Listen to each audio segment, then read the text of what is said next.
giant court case for over a decade now. So again, like back to Oh my zero, God. like back to intense depression.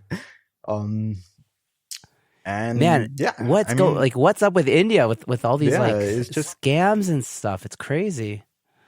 yeah, it's crazy, and it was so funny. I didn't actually know that about Arnab's situation Yeah. until I heard that Yeah. podcast. Um, Man, it's rough. wow, yeah, it's heavy, man. So the issue about India is like there's a lot of uh, leeway. There's tons of loopholes. There's a lot of stones left unturned in the sense that there's a because there's so much competition and because there's so many people here, like people really fight to survive, and that's kind of created this culture of like, hey, I'm gonna do anything to get ahead. And a lot of big corporations kind of muscle their way, and like, it's quite common for people here to wrong someone, and then if they get hit with like a court case, if they're rich enough, they can just keep paying their lawyer to delay the case.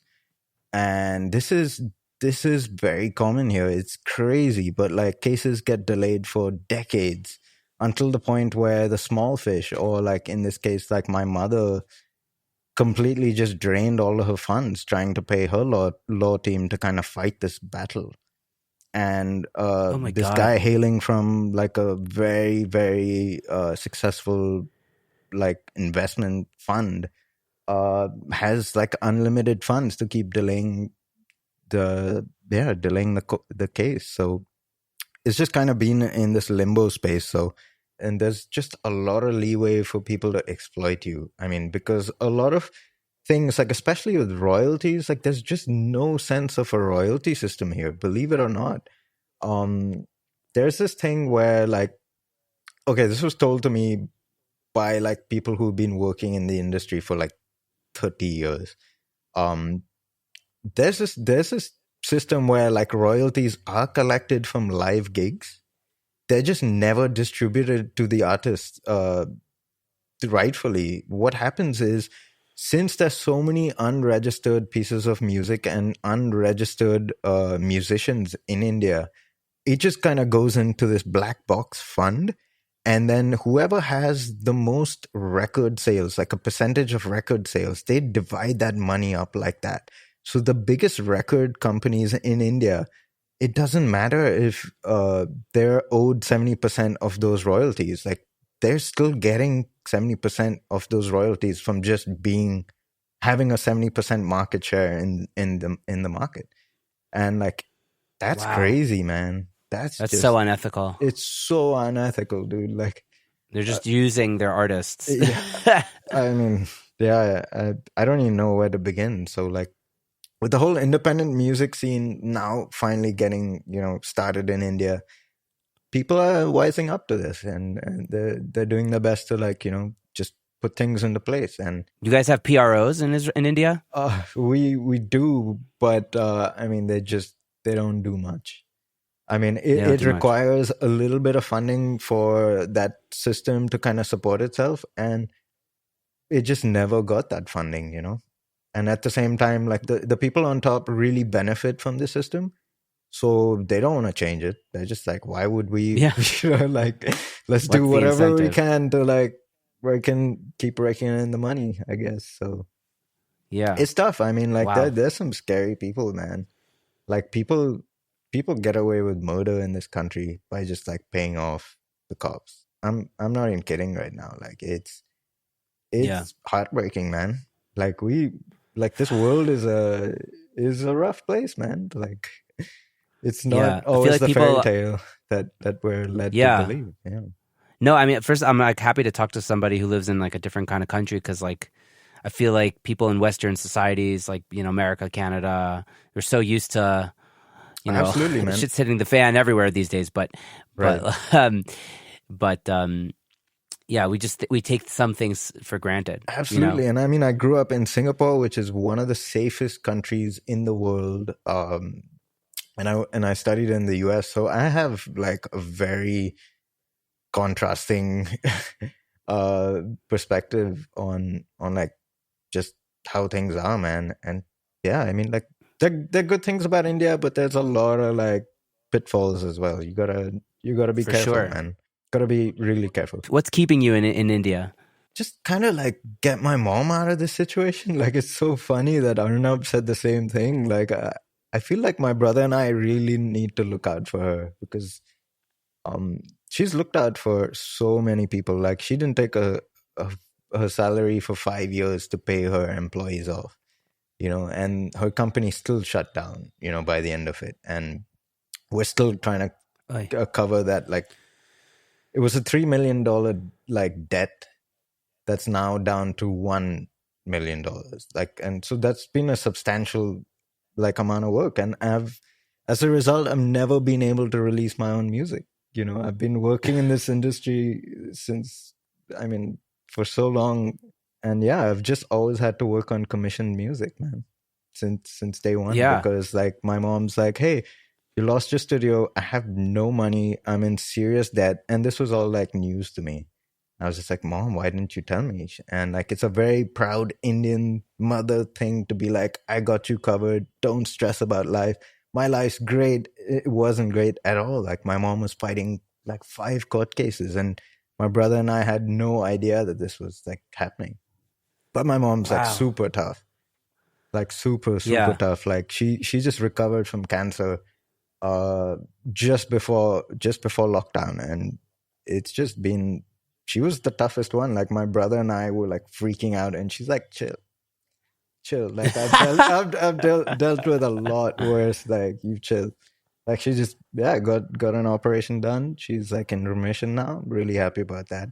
And Nice. yeah, she's just, yeah, I mean, being a single mom, inspiring. I mean, she's lived her life for her kids, she sacrificed so much. And in the same way, like, I feel like I'd be doing a massive disservice to her if I wasn't around to be there for someone who's just Yeah. always had my back, man. Always. I totally feel that. Yeah. Yeah, It's crazy how that like yeah, because you live in a country where, the rules don't always apply. absolutely, man. It's crazy. And but like, I applaud you for your, standing by her side and, doing what's right, It's probably an obvious Oh man, decision, I mean, there's just no other but way. still. Like yeah, I mean, it's just like there is no decision there. It's just like, this is what you gotta do, man.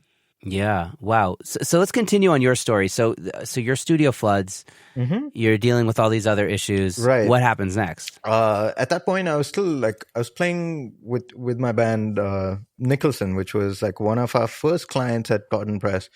Was this very gifted singer called Sorab Nicholson, and like that's where the name came from. And I spent like 7 months producing his first EP, and this is a guy who's got zero knowledge about like programming or like just any DAWs. Like he came from a jazz school, really good like jazz harmony on keys, like incredible singer.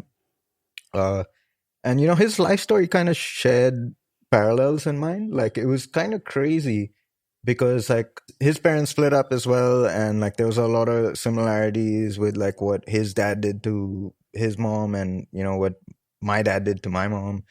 And like we kind of got talking, and then it turns out like his grand aunt lived below me like 15 years before I met this guy. And like it was so Wow.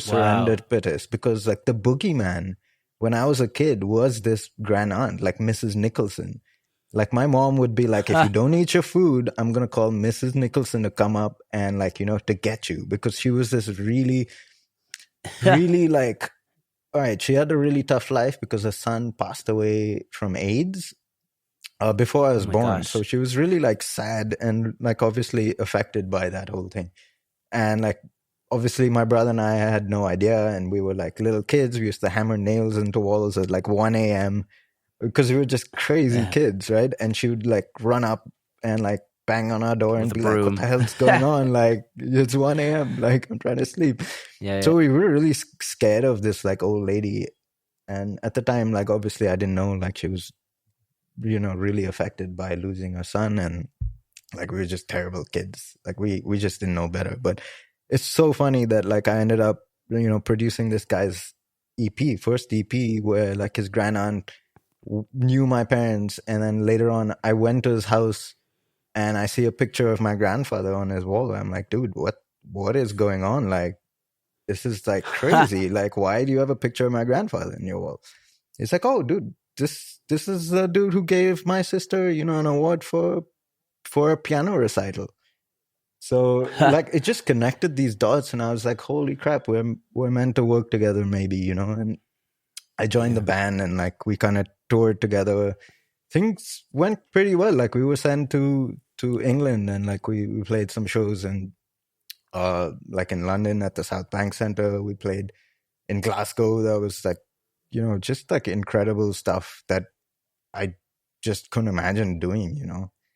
Because my self-esteem as a musician was pretty low, and I'd never thought that, like, I'd get somewhere where like people would fly me down to another country and play.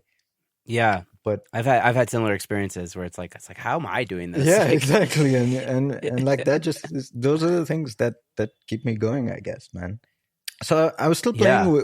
with Nicholson at the time, but we kind of had a falling out, because I mean, like, the band was called Nicholson, but I was doing a lot of the work, like all the production work, really, and like I wasn't getting paid for any of it, and gigs in India don't really pay too well. And at the same time, I told the artist, I'm like, yo, like my financial scene, because of my mom's financial scene, is really bad. I can't afford to do this. And so we kind of parted ways, and at that point, like, the first feature film just kind of landed in our laps. We were hired by this other really prolific percussionist, um, who's like toured and like played with Sting and like Anushka Shankar and stuff like that. Just an incredible musician, like plays like 100 instruments. And he just got off like a really long stint of composing for this other Netflix show. So he's like, hey man, I'm really gonna need a team uh to kind of help out on composing the background score for this film. And I was just like, sure, man. Like, like our studio just flooded. We just started a new studio. Like a lot of the old partners of Cotton Press Studio started this new company called Salvage Audio Collective, which we were just, I mean, we're named Salvage Audio because we were always the guys who were called to salvage a project. This is like really, this is something that happens because like an ad film producer will just be like tasked with finding the cheapest music producer to like get this track done, and obviously they find the cheapest person, and that person is so cheap because they're not really that good. And then we're called in last minute, and we're like, hey, like, can you kind of fix this project? So we just did Yeah. like 50 or 60 ads like that, and we're just like, we should just be called Salvage Audio or something like that. It just started off as a joke, and it kind of stuck. Yeah, and we've just kind of been really lucky to work on films. And again, like, since the age of like my dad being a filmmaker and watching so many like films when I was growing up, music and film really just like was ingrained in my brain. Like, yeah, there was one side Yeah. like who wanted to be like a professional drummer, but the other side was like, I'd love to compose for film. It's so moving. It like moves me to my core. So, I mean, yeah, it was just one of those moments where like, okay, this is why I endured all of that. It's like to land this gig, and I didn't sleep for 60 days. Like, I mean, it was brutal.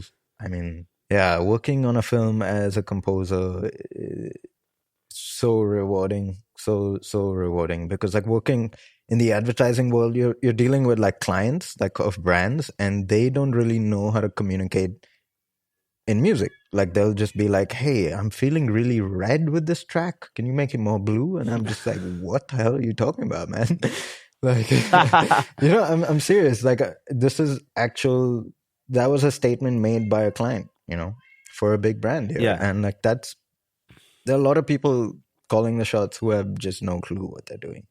They may be great businessmen and like selling whatever product A, but like when it comes to like communicating with like an art director or like a musician, it's kind of tough. And Yeah. decoding If that you don't in know the India lingo. is like 90% of the job. It's like making the music is super easy. It's just like working out a brief